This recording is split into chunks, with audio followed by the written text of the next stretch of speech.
Welcome, and thank you for attending the AWMI 2021 Choose to Challenge International Women's Day Panel Speaker Spotlight, hosted by the Toronto, Detroit, and California chapters. We have a great event planned for you today with some audience participation and discussions from some very prominent and inspiring women in our industry. We hope that you will leave here today with some wonderful insights on how women are working on diversity and inclusion initiatives and building a more equitable future, while performing in a COVID-impacted world, and career advice we can use to get ahead and get promoted from our incredible lineup of panelists. In honor of International Women's Day this week, we have joined forces with not just one, but 3 AWMI chapters: Toronto, Detroit, and California. Inspired by a company that is very near and dear to my heart, not only because I work there, but because they believe in the many benefits that a diverse and inclusive culture can have in an organization, but also the impact it has on the community and the industry, and providing equal opportunity for women's growth in the workplace is so important to women everywhere. I'd like to thank the company that made this event possible today and for their continued support of women in the metals industry, as well as being an AWMI Platinum Corporate member. Thank you, Samuelson and Company. Now I'd like to introduce the AWMI team here today. I'll start with myself. I'm Daniela Tadero.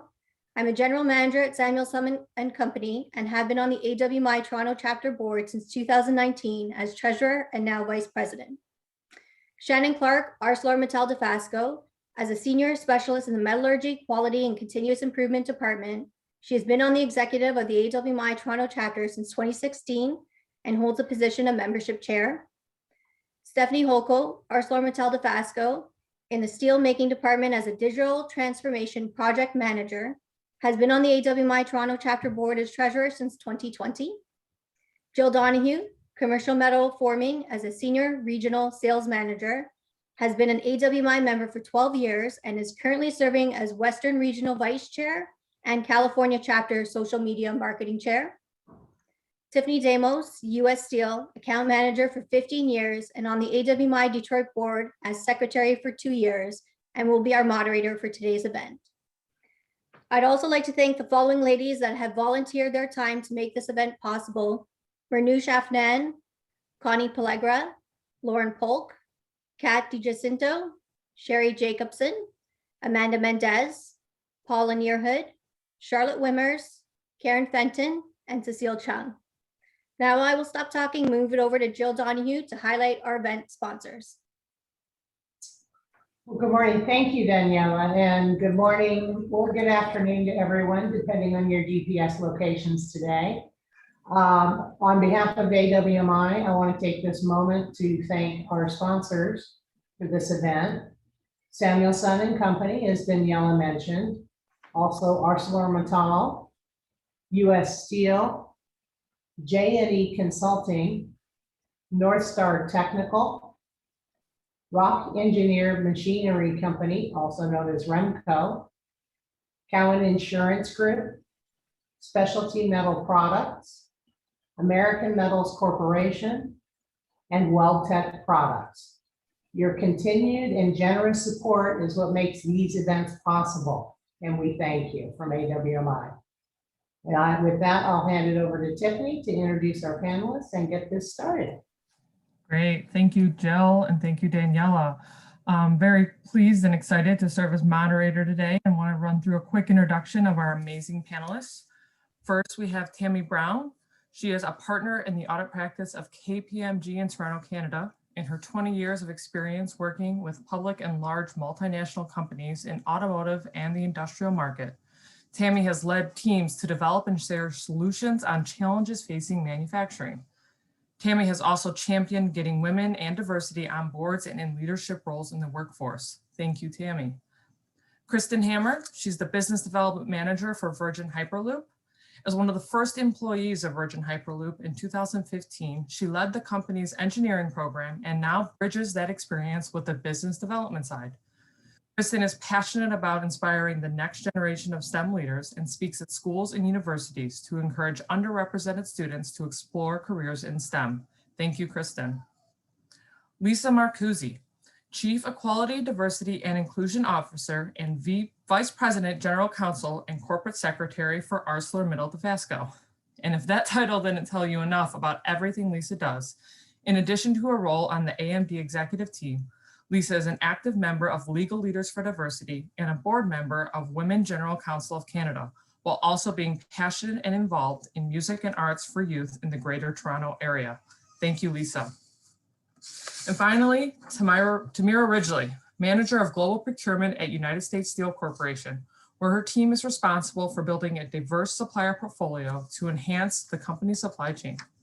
In her almost 20 years with US Steel, Tamira has been a leader in diversity.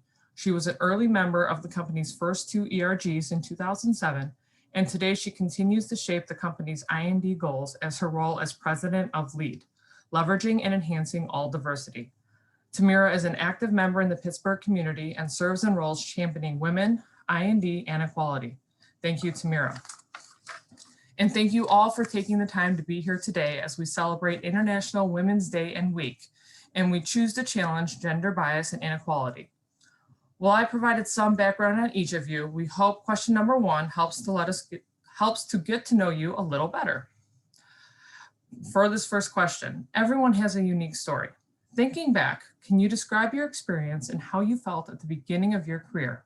How has that changed compared to today? And how would you describe the pathway to an equitable future? Tammy, we're going to go ahead and start with you.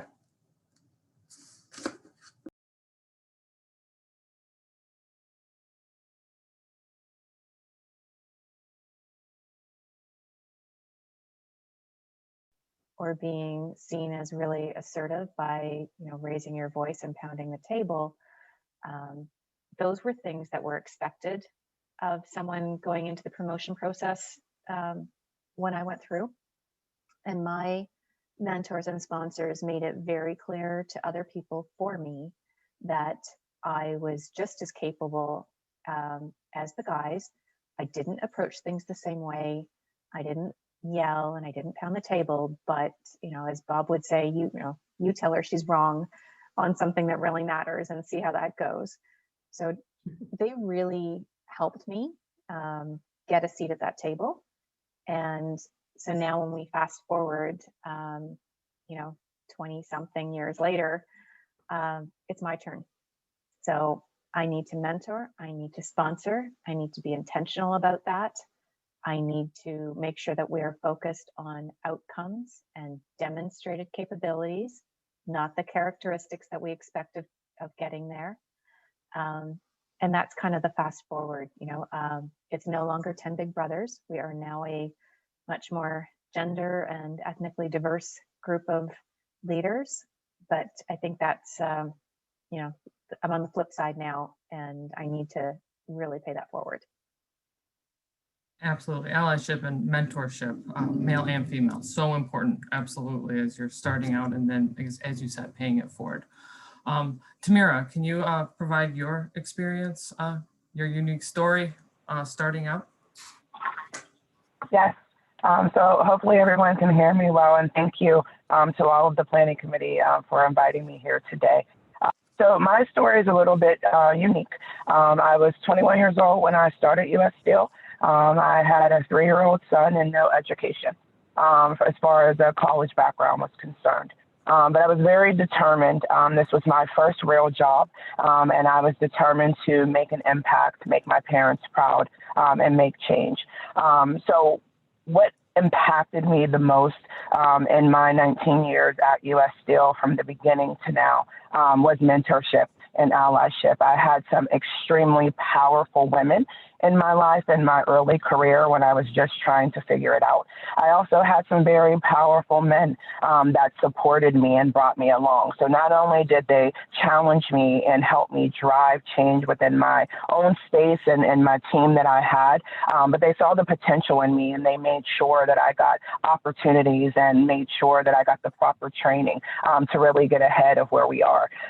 Through the departments that I have been in at US Steel, I can say that I only had one bad and I'll put quotations around that, supervisor in my lifetime.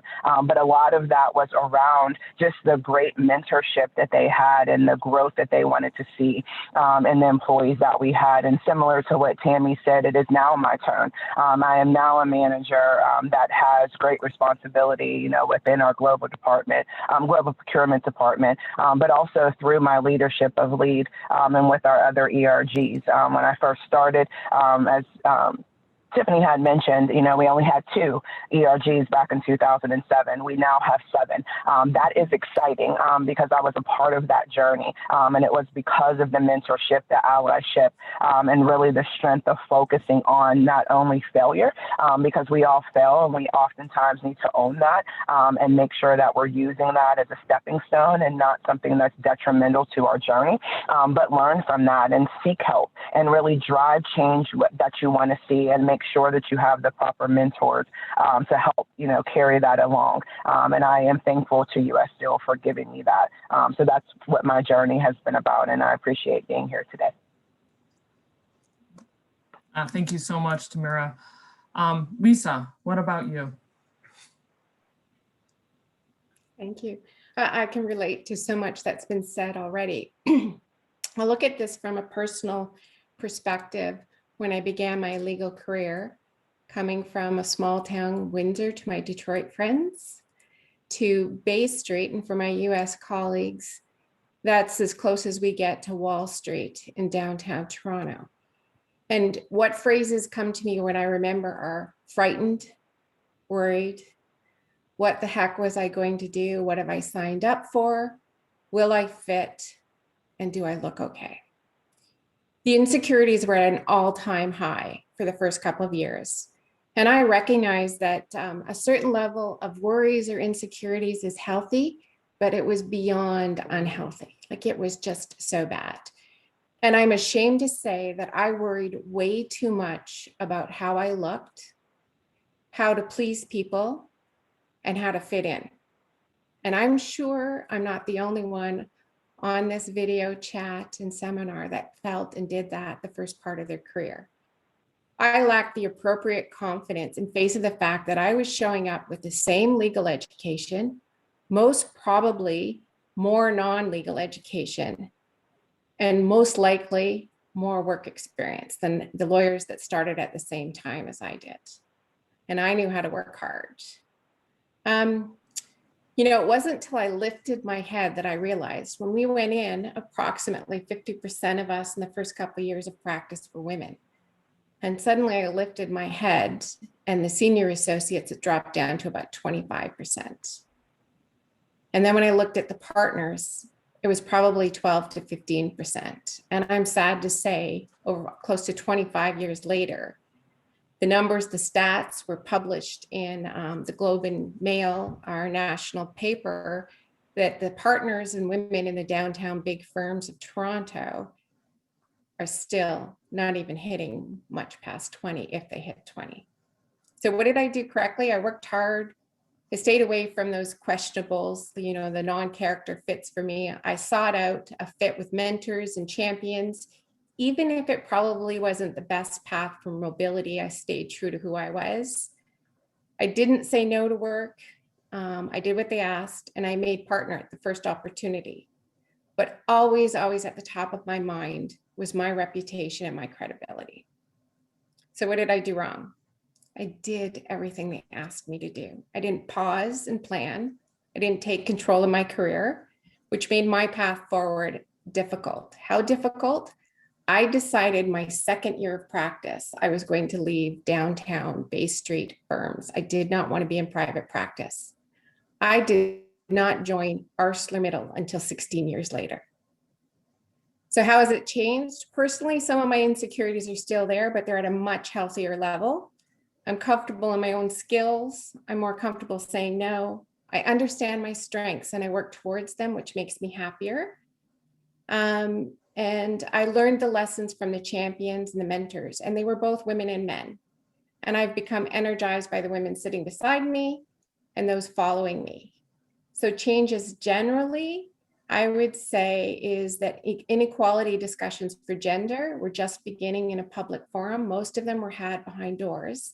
And you see today that that's beginning, and it's beginning, and not beginning, it is in full force by women, by men, and by the collective. So I think that's very positive. I'm lucky at Tafasco with a leadership team in support of my president, and CEO, and executives.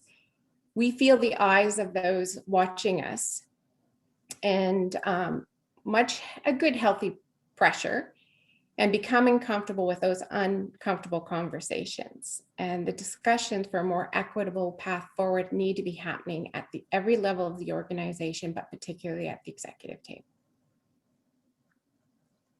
We would all agree that we still see those statistics, and I think we all hope that we can get them moving in, I guess, the more equitable future faster. So finally, Krista, hoping you could also chime in on this with your story. Yeah, I think the rest of these ladies definitely hit on a lot of the big points. I have a bit of a different path. I went to university, got a degree in welding engineering. So a bit of an oddball, not a lot of welding engineers out there, although I expect on this call, everybody's probably heard of a welding engineer, which is better than I do in most places. So I had grown up in the Midwest, went to school in the Midwest, and I heard about exciting jobs out on the West Coast in Los Angeles, and picked up and moved out to the West Coast, took a big risk, didn't know anybody out there, didn't have any friends or family, got called crazy by a lot of people, but it was the best decision I ever made. I got to do lots of exciting work, mostly in the aerospace industry. And then I moved over to Virgin Hyperloop. And that was an exciting opportunity because, again, for welding engineers and even probably the rest of you on this call, how often does a welding engineer get to work at a startup? It's not a terribly common thing. That's for the software engineers, right? So I figured I had to try that out. That was about 5.5 years ago now. They desperately needed a welding engineer, and I came in and oversaw the welding engineering and inspecting program for a couple of years. I am lucky that my dad is a prolific communicator, the kind of communicator that when you're a teenager is embarrassing. He talks to everybody everywhere you go, and you're like, Dad, we don't need to talk to all these people. But this is really good for my sister and I because we learned to talk to everybody. Makes us awkward sometimes because we talk to people that really we don't need to talk to out in the world. We're turning into our father, but it taught us really great communication skills. So a couple of years into my time at Virgin Hyperloop, I started giving tours of our test facility in Las Vegas. I was up there all the time, so it made sense. It was easy. Maybe the CTO didn't have to come up for the less important tours, the less VIP tours. I was good at it. So I started giving more tours, giving more VIP tours, showing people around our Los Angeles headquarters, doing interviews. And all this started in a similar vein to what everybody else has been mentioning by somebody having the confidence in me and saying, Kristen should give that presentation. The VP can't make it. Let's have the welding engineering manager make it. And I was terrified. I finished the presentation that first time and stepped back and said, I have no idea what I just said. I was in complete panic mode, went through my slides, probably talked a mile a minute. Unfortunately for my audience, it was a group of consuls from around the world. So most of all of these people were not an English as a first language person. And first presentation, they got the high-speed English from the Midwest that I raced through. So I ended up doing enough of these tours and presentations and things that when an opening popped up on the business development team, I figured that I should at least give it a shot. And I talked to the manager and she said, I plan on talking to you anyways. Yes, I want you on the team. And so I've been working on that for about 2 years. It's really nice to be able to use my engineering background to really bring a different perspective to the business side of the company. And I was in a similar sort of liaison boat as a welding engineer, connecting between the welders and the inspectors and everybody working in the shop and the design engineers who were sometimes disconnected from what was actually happening out there. So I've had a unique path. And I think for me, one of the biggest moments of my career that really boosted my confidence was giving an interview, and the reporter got to choose his random spot in the office that he wanted to do the interview. And it was right in front of my desk. So everybody who knows me the best in the company sitting right behind me as I gave the interview. And when you're giving an interview, you're not explaining all the technical details. I didn't want to give interviews in front of the other engineers because I knew they would hear a glossed over version of what they know. I gave the interview. I kind of crawled back to my desk and got back to work. And at the time I sat next to one of our best tooling engineers, and he turned to me and said, "Kristen, that was amazing. I couldn't have done that. I can't believe how well you did that. You have a really unique skill set." And I had gone through my career thinking, well, everybody likes talking to people and talking is easy and it's not like the engineering, that's the hard part. And that was really a huge turning point for me to hear from this person I really respected, and who the organization really respected as a brilliant engineer, to say, basically, I couldn't have done what you did. And I've really embraced my career since then and try to spread that message to as many others as I can. Awesome. Thank you all so much. Wow, what a way to start. Just so many different paths, a lot of similarities between us all, between you all. And then, a lot, a lot of differences too, and different things that you've all, faced and challenged as you've come up. One thing I forgot to mention when we started before I go on, if you do have any questions and answers, we're going to try to hold those towards the end of the program, but please feel free, all of our attendees, to put those in the chat. We have someone looking at those, and we'll hit those at the end. And speaking to the audience, we do want to actually get some insight from you. So before we go on to question number 2 for our panel, we wanted to do a quick question poll for our audience, and I believe Stephanie should be putting that up for us now. There it is. Is your organization doing enough to promote diversity and inclusion? So if you are at your computer, if you could click on that and take a quick moment to answer.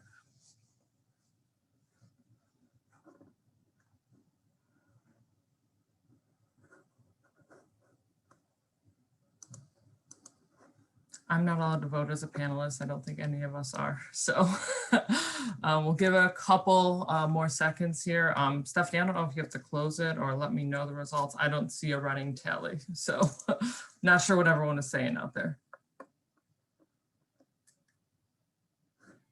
We're almost there. We only have a couple more. I think we're just about at a minute. So speak now or forever hold your peace, and we'll shut the poll down.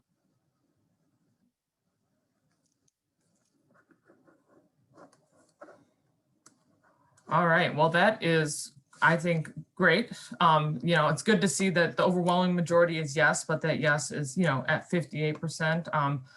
Don't like seeing the no's, obviously, and we definitely like to see that, we're getting started at least. So we're making strides, and the promotion IMD is still lacking in some companies, and there's always an area for continuous improvement there, and that is where I know our panel has a lot of experience, and that leads into our next question. So question number 2 is, you have each been members of the diversity and inclusion groups at your respective companies and then gone on to lead your company's IND efforts. For companies just starting, how can they drive successful and meaningful diversity and inclusion programs in their organizations? How can we all leverage these programs into creating and hiring a more diverse organization? And how can we get current and future employees excited and engaged in these efforts? Lisa, I'd like to start with you. Well, my DeFasco colleagues, I could speak about this for like an hour to 2 without any hesitation. So first and foremost, I don't think and I don't believe that there's a one size fits all. So to have meaningful D&I programs, you really truly need to know your company and its culture. You need to be involved in sharing best practices, and your company needs to be open to improvements and trying new things. And it's an ongoing journey. As we work on diversity, we work on inclusion, and vice versa, because it's all interconnected.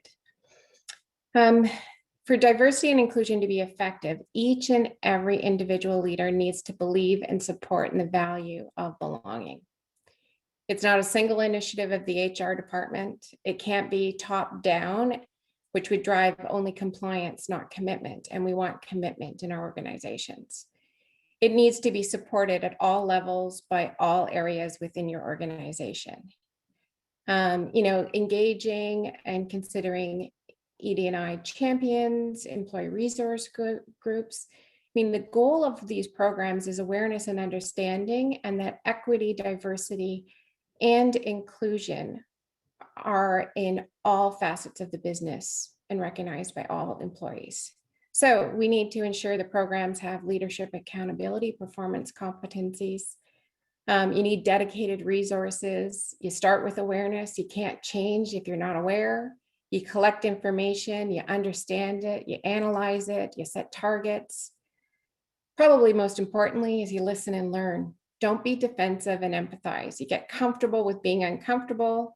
You admit your mistakes and that you'll likely make more, own them, commit to doing better, admit that there's need for improvement, but spotlight and highlight those successes and celebrate them because we've all got them. You know, our journey at Dofasco, we knew we didn't have the expertise. We engaged external counsels.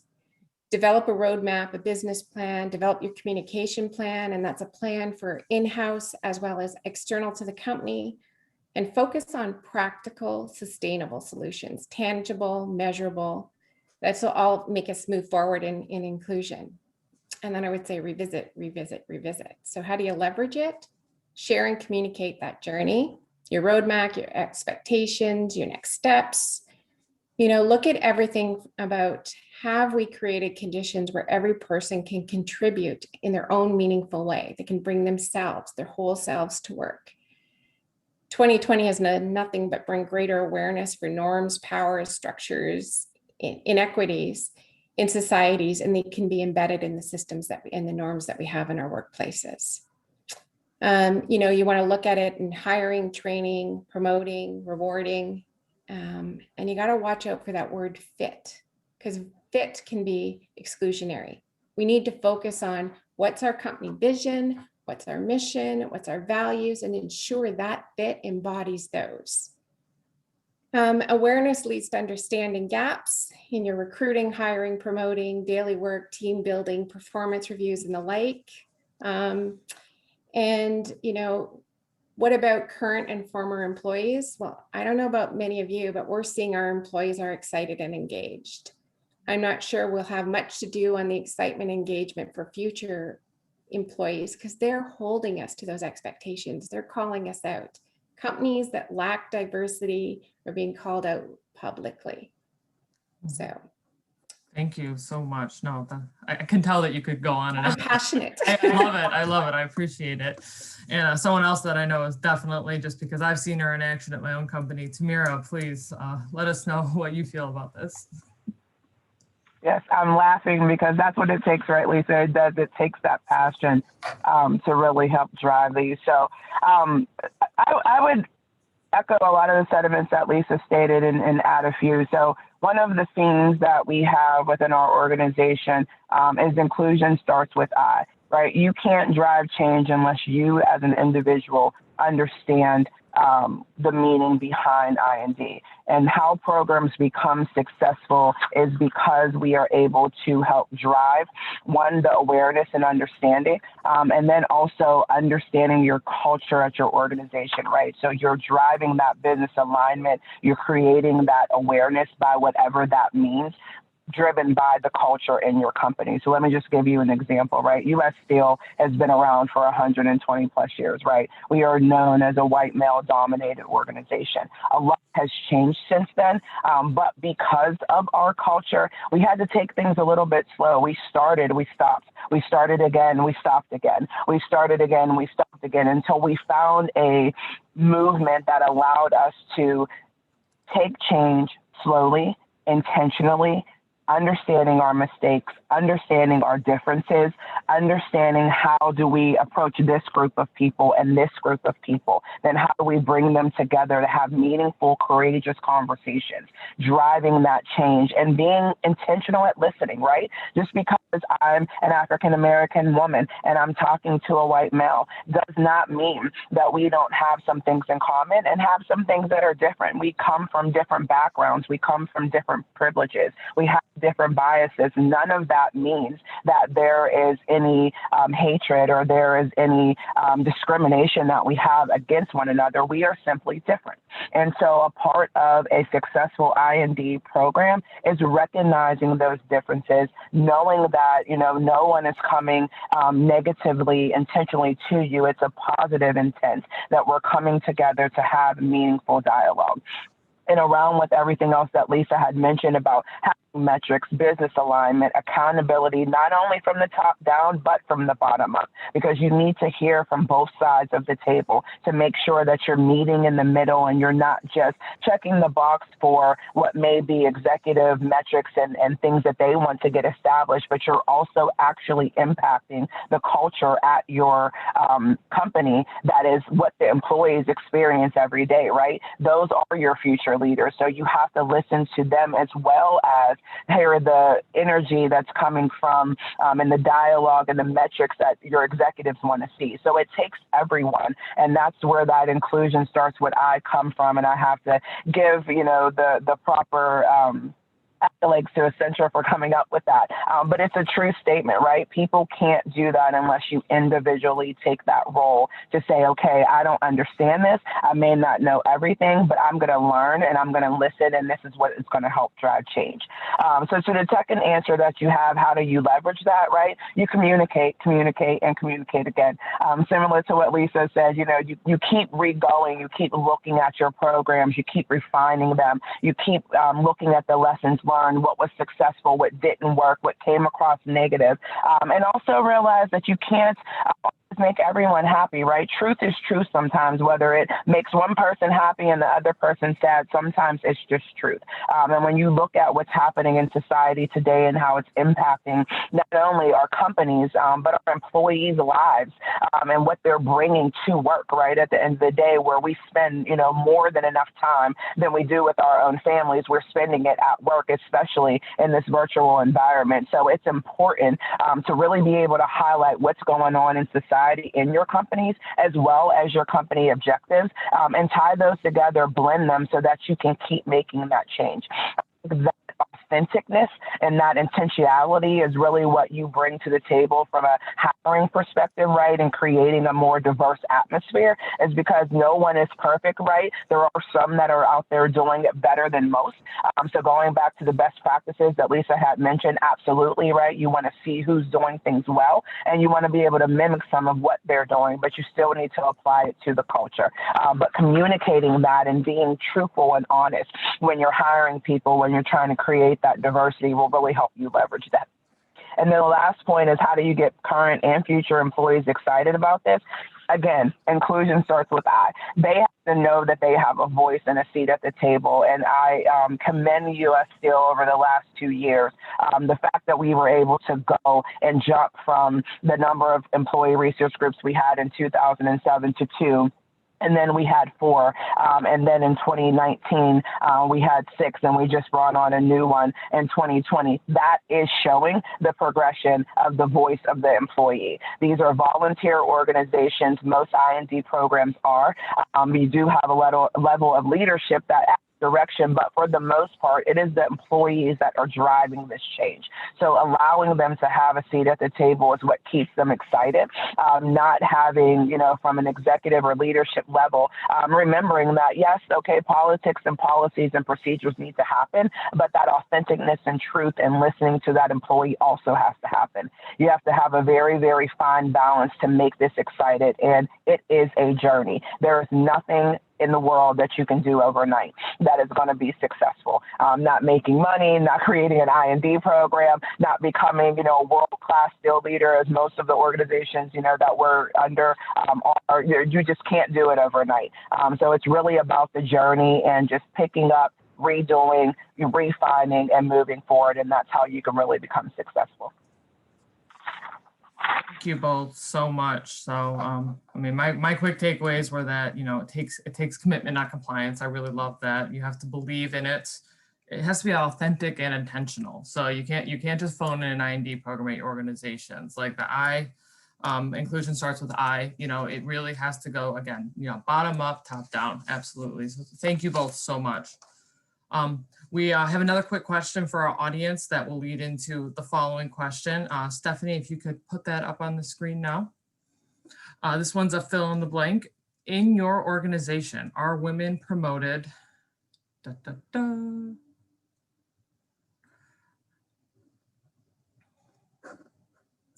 Really hate that I'm not allowed to vote on these, but if you guys could all quickly put that fill in the blank there, and we'll get the results of this.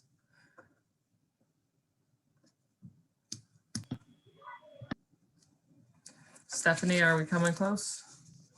Yep, I give it a couple more seconds here, just about the Okay. same amount of people as last time. So Great. maybe 5 more seconds and we'll share.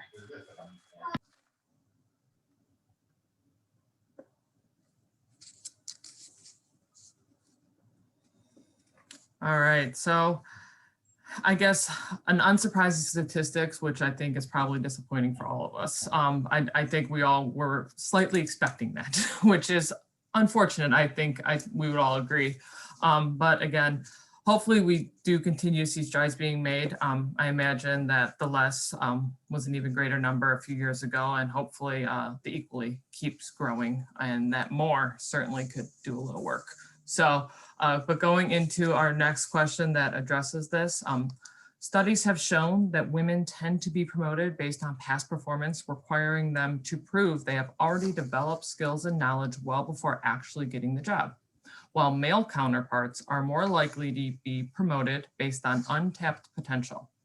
How do you think we can overcome this obstacle? Kristen, I'm going to start with you. Thank you. Well, having worked in engineering organizations all of my career, it might surprise no one here that there are more men than women in our organizations. So I think a lot of this starts at hiring. If there are more women available to be promoted, then that probably helps. But I think it goes back to as well, and this has been a theme that we've had so far, and I think this will continue to be a theme in our conversations here, is supporting each other. I have had a couple of really wonderful female leaders at Virgin Hyperloop. And I think that there's certainly some amount of their supporting me that has been able to bring me to where I am. But frankly, I've pushed for their promotion as well. My last manager in the engineering organization before I moved over to business was amazing, running probably the most multidisciplinary team that we had at the company. It's a startup, so things are weird. And she ended up with a group of people who kind of didn't fit cleanly into any other group. So I was there leading the materials team, but we had analysts and aerodynamicists and thermal analysts, a lot of focus on analysts, but not exclusively. So she was leading this really multifaceted team. She was the primary communicator for all of us, and she just kept sitting at a manager level. And so I went and talked to people on her behalf. It doesn't always have to be the leader, advocating for their employees. It can go the opposite direction. And again, especially in a startup environment, we both had seniority, had been at the company for a while. So I think that I was hopefully able to help get her to, now she's in a director role as she should be and leading this team from the level that she should. So I think really supporting each other. I know that we've got hopefully some strong allies here and the men on this call. We can use your help too. I think that if our intros told us anything, it's that we can't do this all by ourselves, and really appreciate all the help that the male allies in our fields can give us. And then I think the last piece I'd say is lean into the skills that you have that are unique. It took me a while in my career to get to the point where I realized that my communication skills were unique. And frankly, I thought that it was because I was a woman and I was a better communicator than a lot of the men. And maybe that's the case. Maybe there's a lot of us here that are better communicators or better managers or better mentors. And we should lean into that. Why not take that and use it to our advantage to move us forward? I've seen a lot of really wonderful female leaders who treat their teams a little bit differently than some of the men do. And I think that if that's recognized and valued in an organization, then it can take people a long way. Absolutely. Thank you very much. Lisa, do you have any insight for this one? So, a group of us from DeFasco have participated on a lot of panels this week. We had a fantastic panel in our technology group yesterday. And I've been doing some other events this month focusing on women. And I cannot, how many times this week, this month, I have heard women lack confidence. Women don't speak up for themselves. Women give themselves too harsh of a self-assessment. And women need to check all the boxes before they step forward and put their hand up. And this is contributing to the lack of women in leadership roles. It's obvious that companies with gender diversity at the leadership level find it easier to attract female talent and greater likelihood of women within the organization putting their hand up and applying for jobs. Kudos to ArcelorMittal Dofasco. We have over 30% of our executive team are women. And we are really focusing, we're in the community on STEM. We are focusing internally, women need to see a path forward. And we tend to underrate our performance, and in doing so are less likely to apply for those stretch or step up positions or to push for promotion. So, as part of my Chief Equality, Diversity, and Inclusion Officer, I'm reading so much and learning so much. So I thought I'd share an interesting little stat here. In the CEO Speak study of a couple of years ago, did you know that 65% of the women CEOs surveyed said they only realized they could be a CEO after someone told them they could be? And only 12% of those female CEOs said that they had aspired to be a CEO or in a leadership position for an extended period of time. And that doesn't necessarily mean that the women didn't want stretch or step up roles. Rather, they're conditioned to question their abilities, whereas our male colleagues aren't. So, some of the things that ArcelorMittal Dofasco is looking at and companies should do is we need to do needs assessments, strategic road mapping, targeting assessments, and development for women, as well as underrepresented groups, but we're speaking about women today, at all levels within the organization. And we need to educate our managers and our leaders on these tendencies, our biases, right? Companies need to understand what a step-up candidate looks like, focusing on the key characteristics of what will make those candidates successful. So we need clear, measurable, specific criteria for recruitment, assessment, promotion. Determine what those competencies are as the traits, the drivers for high-performing candidates, and build off of those, and look through a diversity and inclusion lens. Using as a benchmarking tool, an assessment can provide us with objective insight, remove the assumptions and the biases. The other thing, when I look at recruitment and promotion, we have some stringent experience or skill requirements that can limit a number of qualified women and candidates by screening them out, dissuading them from applying, because, we have that tendency, we have to tick everything before we'll even put our hand up. And, a good example of this is if we think of the industries of all the people that are on this call are in, think of your male-dominated industries. And if one of the criteria to apply for the job is industry experience. Well, if they're not in the industry, there's so many tools. Is the industry experience necessary, or is it, strategy strengths? Is it analytical strengths that really need to be done? It's that constantly going to our fit. So we as women, whether we're leaders or not, very good point that to put someone forward, you don't have to be leading them. You could be learning and working beside them or reporting to them. We can acknowledge that these conditionings or tendencies exist and actively challenge them and each other and push each other to apply and accept those stretch and step up positions and assignments. Absolutely. Thank you both so much. Yes, I do. So women need to stretch, they need to lean in, they're stronger, unique characteristics. They need to, not be afraid to check their own boxes. Absolutely. So from there, we're going to get right into question 4 and touch on a topic that we all know far too well, much more than we ever anticipated that we would know it even just a year ago. In today's COVID impacted world, where a path to promotion is paved with remote work and very little face-to-face contact, Some women are finding it difficult to stand out in their organizations and make their individual contributions to their companies known. Do you have any suggestions on how to best stand out when most of the workforce is off-site? And Tammy, I'm going to start with you here. Sure, thanks. I think, and yeah, we've all been thrown into this, it's more important than ever now that you own your own career as you're remote. So you can't rely on management seeing the great job that you're doing or hearing about it in passing or getting the 5 minutes at the coffee machine. So you need to be very intentional about this now. Not that you didn't before, but it's more amplified now. Finding a mentor and sponsor and being very clear about what you're looking for is really important. I think you also need to proactively set those interactions. So, regular check-ins, and I know we're all, overwhelmed with meetings, but you need to put yourself into that. So you need to own it, put in those regular check-ins, prep for them, share an agenda ahead of time, set your goals, track yourself against those goals, share that with the person that you're checking in with so that it's not, you're not just counting on them hearing about this outside of this. You're owning it, you're putting it forward. I think it's so important as well to be putting your hand up for initiatives so that you can demonstrate your engagement and demonstrate your capabilities. When you hear feedback from others directly, share it.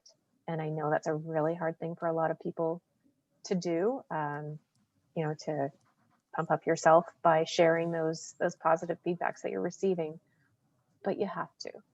You can't just count on the world out there to look after you and not own that. And I think you also need to ask for coffee chats with others beyond your direct performance manager if it's not too weird. It's a good way to ask for insights, share your ideas, and to show up in a very positive way so that you control that you're not out of sight and out of mind.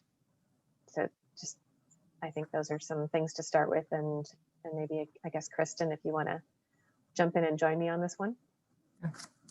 I don't know what I can add to that. That was a perfect answer, Tammy. I think it's not easy. I think this just adds challenge to an already challenging and for probably many of us uncomfortable activity.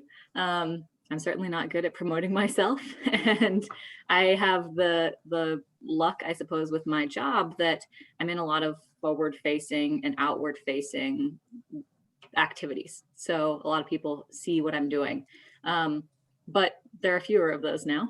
And I mean, I don't think anybody from my organization is on a call just because I'm on there. So if I have anybody on here, hi VH people, but I'm not sure that there is anyone here. So it is, I think that the point of making time to spend with your manager or others who you really would be able to bump into in the office is important.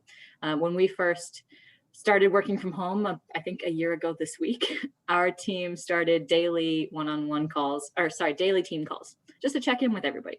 And it was as much for, I think, our sanity and mental health as to keep apprised of what was happening on the teams. We've dialed that back and now have weekly calls. But another thing that our organization does that's I think a nice thing to add in that maybe at the organization level can help something like this is a weekly all hands.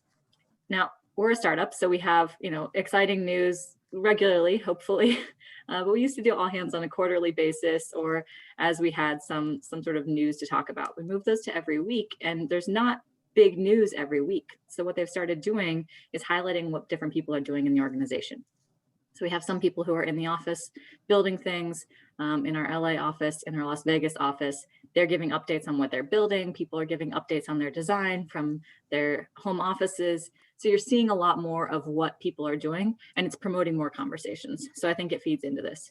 But yeah, going back, Tammy, your answer was perfect. And I think that is the big message is we have a lot more work to do, and it's going to be uncomfortable, but I think nobody will find it as uncomfortable as you will. So it's worth just making yourself uncomfortable and pushing through it.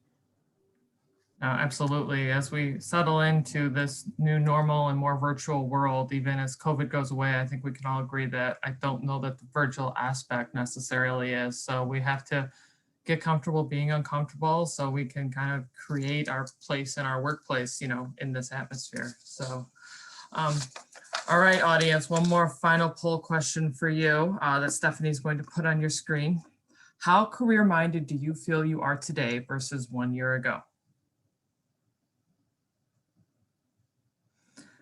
Is there more focus on your career? There's no change, still on track. Your priorities have shifted slightly, or career is on hold at the moment. We all know that the last year has brought, as we just talked about, a whole new dynamic and new challenge for women in particular. I know men have definitely been affected too. So.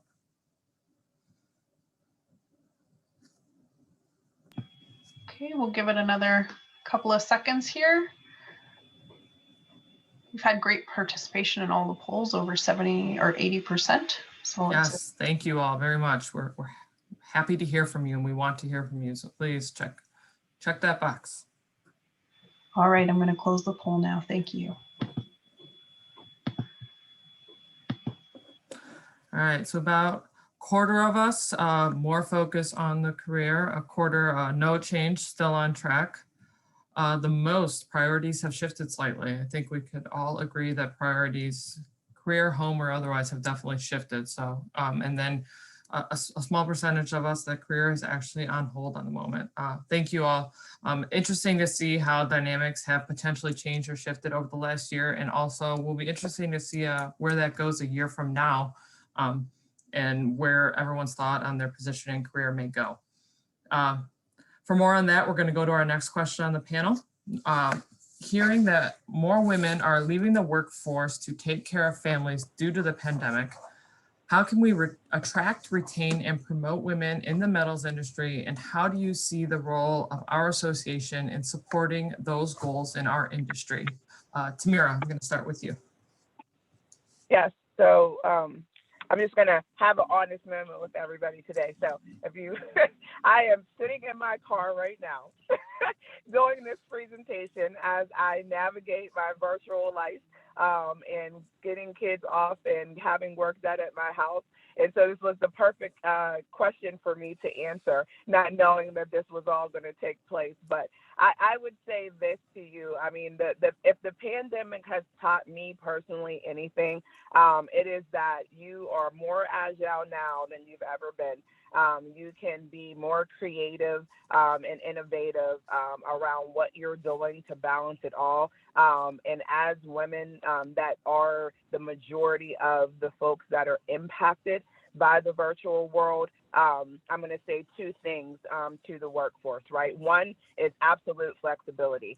We have to be able to allow everyone working, not just women, but everyone working flexibility-wise, right? I think that most companies, especially at U.S. Steel, we have proven that for support function jobs, you can do most of what you do at home. And for those of us that, are in operations, I think just the ability to be able to, use days off, the ability to be able to have some more flexibilities on, being able to take care of home. All of those things, I think the pandemic has absolutely provided to the workforce, and it's shown that people with that flexibility can still be even more productive than they were in their normal office. So when we're attracting and promoting, more women into this industry, I think that's the voice that needs to be, heard.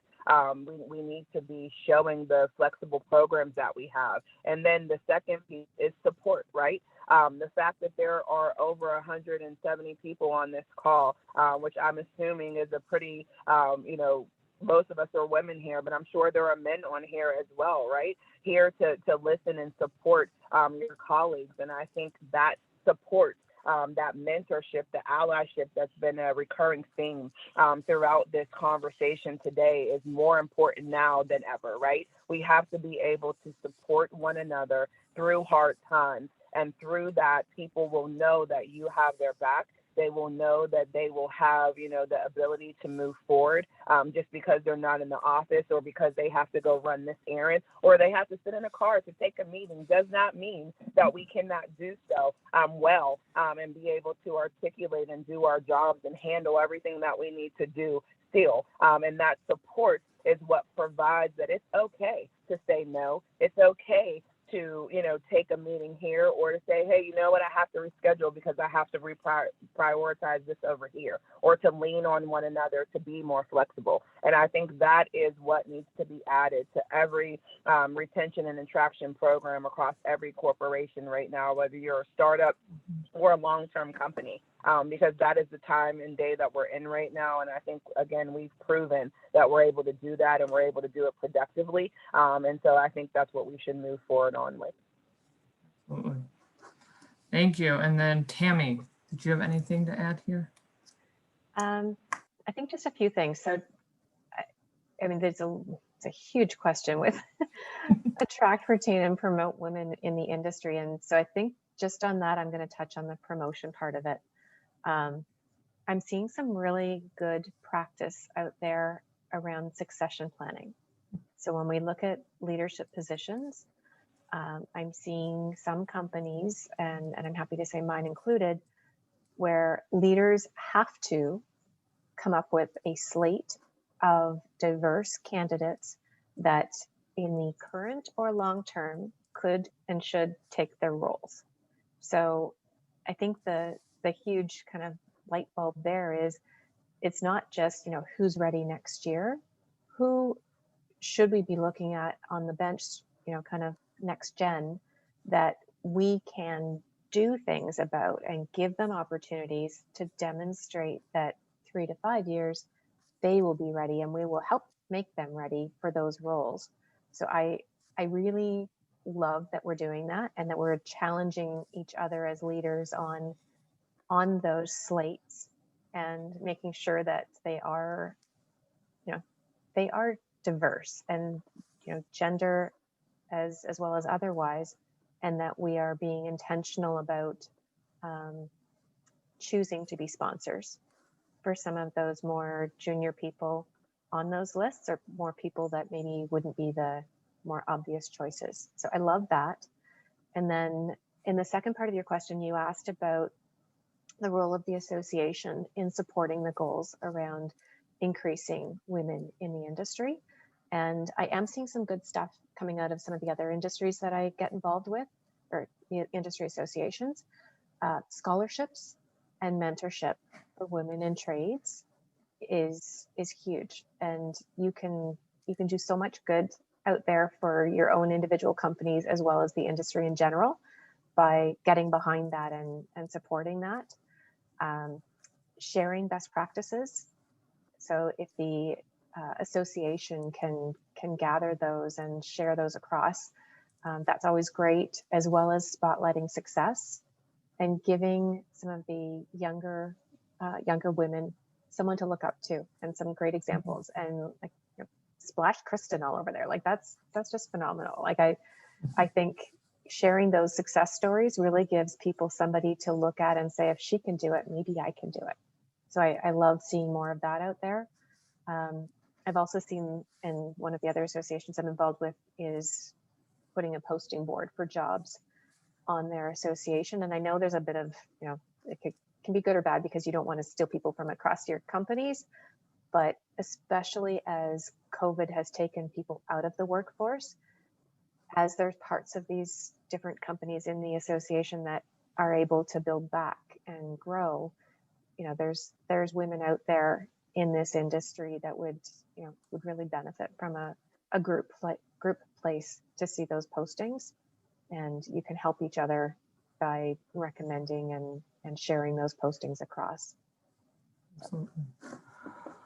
Thank you so much. Daniela, do you think we should go to Q&A now, or do you want to do the curveball sixth question? No, absolutely. We'll start with Q&A. If you want, I can read out the questions, or if you'd like to take it away. I was actually, I do see we have at least 3 questions. I was going to skip to question 2, just because it's a topic that I think has almost hit on every single answer from our panelists, which is from Susan Wire.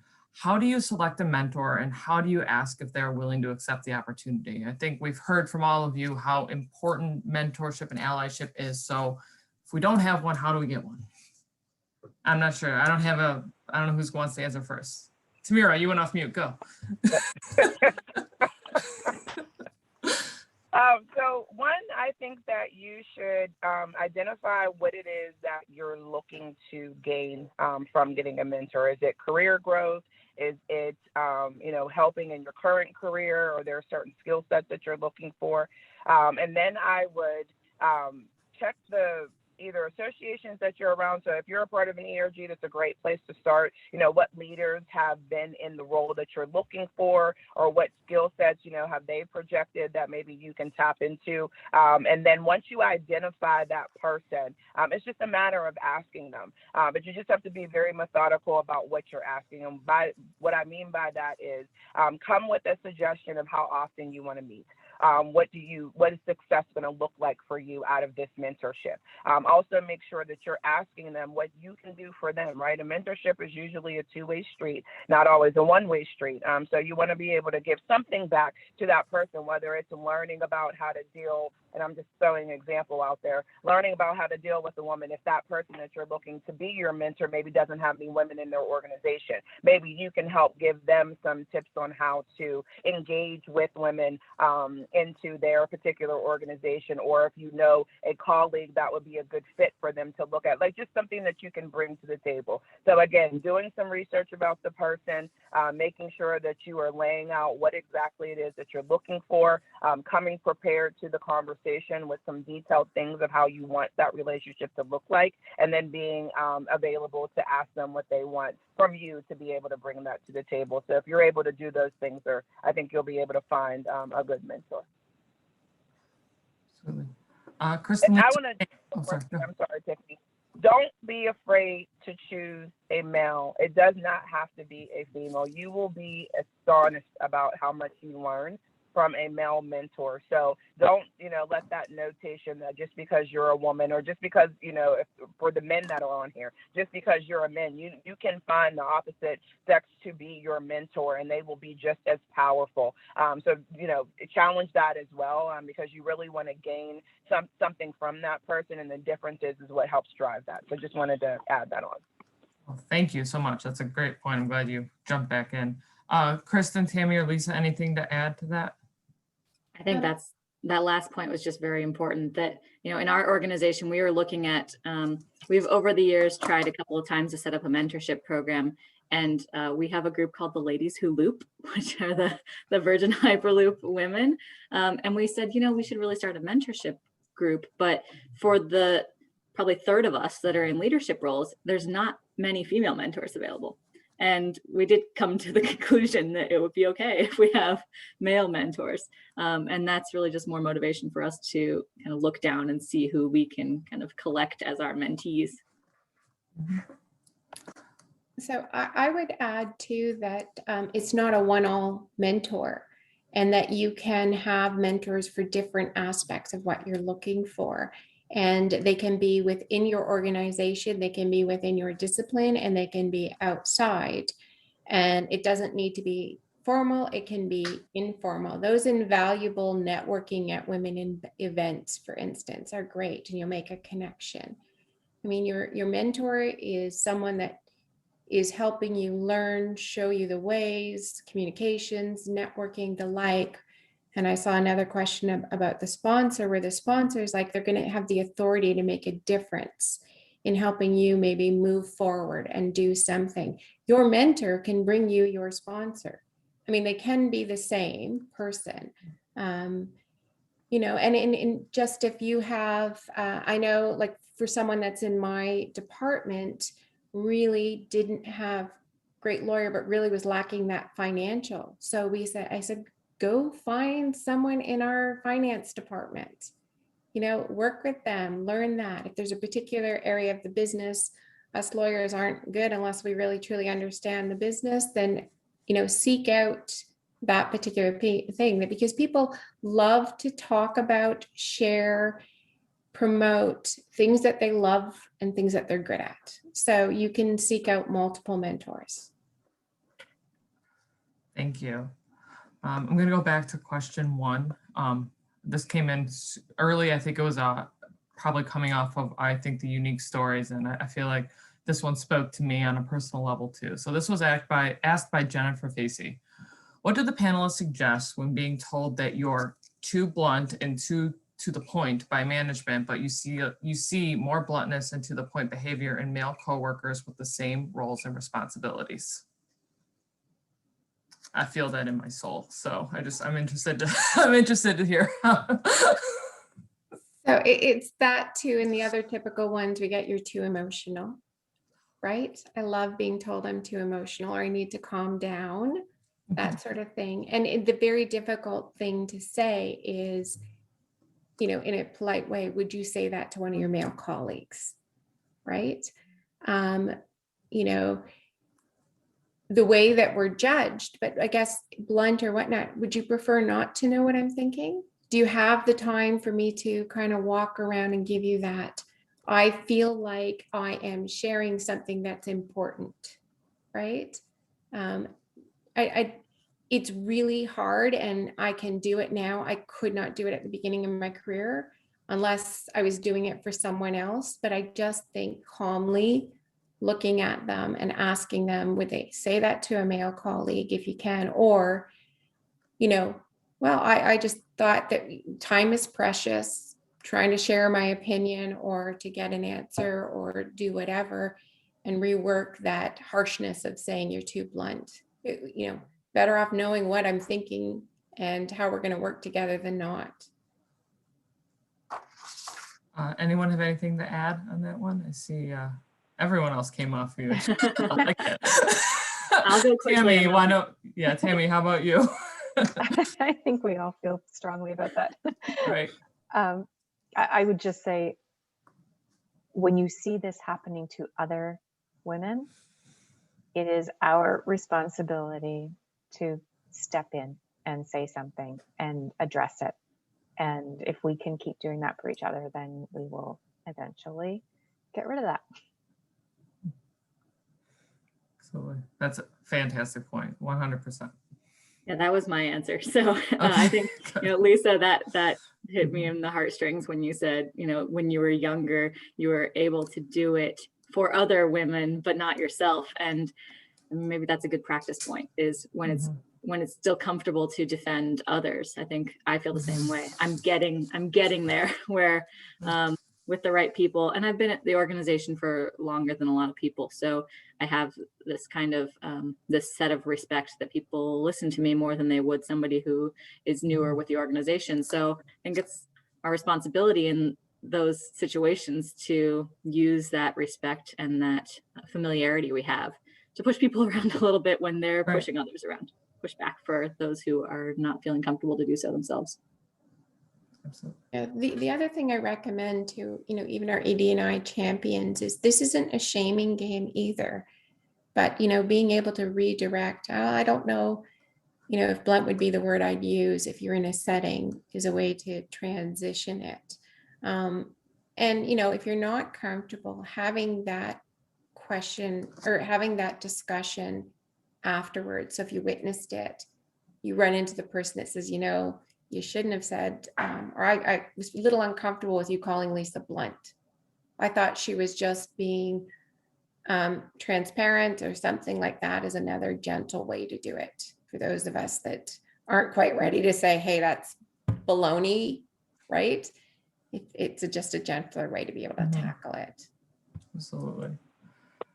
Yeah, and the only thing I'll add to is, don't apologize for that. I think oftentimes, we do get in those circumstances where we're like, oh, I didn't realize and I'm sorry. If that is what you meant, to Lisa's point, there are certain ways that you can respond back to that person, whether it's, hey, I don't think it came across that, that bluntly, or this is, what I'm trying to get across. How would you, like me to say it differently the next time around? So I think, these are all experiences that I think all of the panelists, have learned over the years. So if you don't get it right the first time, don't, be upset about that, but you learn and use the mentors and that you have to support in these types of situations on how to address it. But definitely the softer tone, that Lisa suggested as well, I think will get to the point that, you're trying to understand whatever that person really means by that, and you'll be able to quickly determine if this is something that they're trying to create gender bias, or do they really think that you're blunt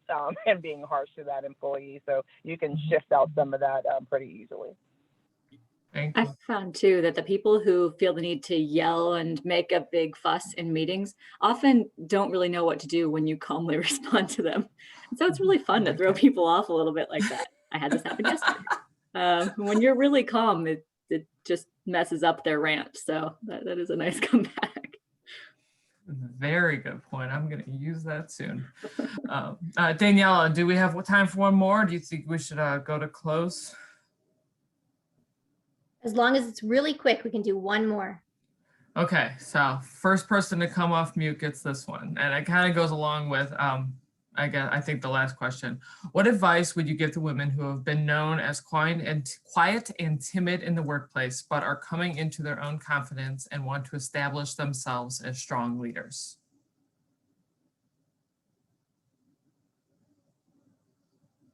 Oh, we stumped. Oh, Tamira. I was going to say, I thought we stumped them all. If I understand the question correctly, they were known as quiet and now they're coming into their leadership confidentiality, correct? And they want to know what to do with that? Yeah. Yeah. Like how do they reshape what everyone else sees them as? Like they used to be the shy, timid. I don't know that I would worry about what people saw you as. I think that should establish what it is that you're trying to go after. It goes back to kind of that goal setting, that personal goal setting for yourself, and finding the right support system. So as all the panelists had mentioned, finding whether it's a skill set deficiency that you feel you have, or just a mentorship to be able to bounce some of these things off of. So whether you're about to go into a big meeting and you want to make sure that you're prepared, that you're standing out, and you're hitting kind of all the check marks that you want to hit, I think just being prepared for that and showing better than you can tell them. I don't think you should ever over explain who you are. You should just walk boldly in what it is that you're trying to be, and making sure that you have the right supports to do that successfully for yourself. Thank you so much. And with that, I just want to say thank you all. I was so honored and so appreciative that I get to be the moderator here, and I'm going to turn it over to Daniela to close. Just before we do that, I'm going to throw it over to Shannon Clark. She's just going to give us a little bit more information about membership, and I'm going to share my screen really quickly to aid her in that process. Thanks, Daniela. So after today's presentation, you may want to become more engaged with AWMI and become a member. Membership in AWMI has so many advantages and opportunities. Here's a little list of those advantages and opportunities. And it's participating in presentations like the one today, networking opportunities, mentoring programs, access to important industry information like we've heard today. So if you would like to consider joining AWMI, at the bottom there, awmi.org/join, and you can start your membership. Again, being a member for a really long time and participating in these events, I can only say that it's been a real support in my career. Hearing good information like we've heard today, meeting people, it really is a great opportunity. So I encourage each of you to consider becoming a member. Thank you, Shannon. Just gonna stop sharing here for a second.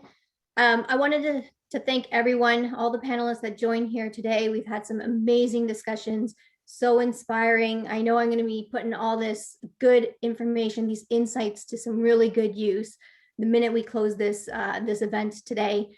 I also want to thank all our sponsors, because it is with your support that we can continue to host events like these and ensure that we keep doing this year after year. And of course, our incredible team of ladies at the AWMI, proving that no matter how far apart we are, we can always find ways to come together to promote the education and growth of women everywhere. And finally, of course, our members and our audience, because without you, we cannot make this happen. And as Shannon said, it's not too late to get your AWMI membership and continue benefiting from events like these. So thank you everyone for choosing to challenge, and stay safe and stay healthy. Have a great day.